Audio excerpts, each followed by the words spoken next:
कुमार पर पुलिस ने एक्शन लिया है। ट्रैफिक पुलिस ने अक्षय कुमार के रेंज रोवर को सीज कर लिया है। दरअसल अक्षय कुमार किसी कार्यक्रम में शामिल होने के लिए जम्मू पहुंचे थे, लेकिन उनकी कार के शीशे काले थे, जिसके बाद ट्रैफिक पुलिस ने यह एक्शन लिया है।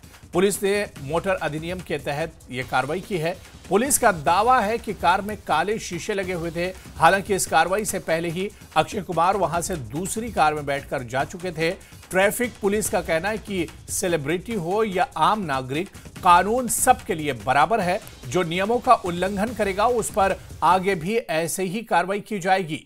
तो अदाकार अक्षय कुमार की गाड़ी पर एक्शन लिया गया है। कार के काले शीशे होने पर पुलिस ने कार को सीज कर दिया है। ट्रैफिक पुलिस ने अदाकार अक्षय कुमार की कार सीज की है। जम्मू कश्मीर में कार्यक्रम के लिए पहुंचे थे अक्षय कुमार और जम्मू में अभिनेता अक्षय कुमार की कार सीज की गई है। और ट्रैफिक इंतजामिया ने कहा कि चाहे सेलिब्रिटी हो या आम नागरिक हो, कानून सबके लिए बराबर है।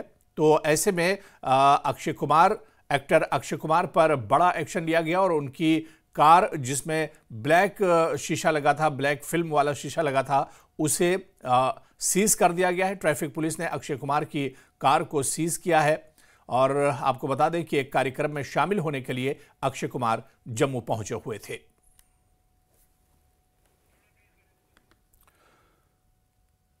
तो बड़ी खबर जम्मू से आ रही है, जहां पर कल एक प्रोग्राम में शामिल होने के लिए एक्टर अक्षय कुमार पहुंचे हुए थे और जम्मू में ही उनकी गाड़ी जब पहुंची तो उस गाड़ी में ब्लैक शीशे लगे हुए थे, जिस पर ट्रैफिक पुलिस ने अक्षय कुमार की कार सीज कर ली है। आपको बताते चलें कि ट्रैफिक पुलिस ने बड़ी कार्रवाई की और ट्रैफिक पुलिस ने कहा कि कार चाहे आम लोगों की हो, कानून दरअसल सबके लिए बराबर है, चाहे वो आम नागरिक हो या फिर कोई सेलिब्रिटी हो। और चलिए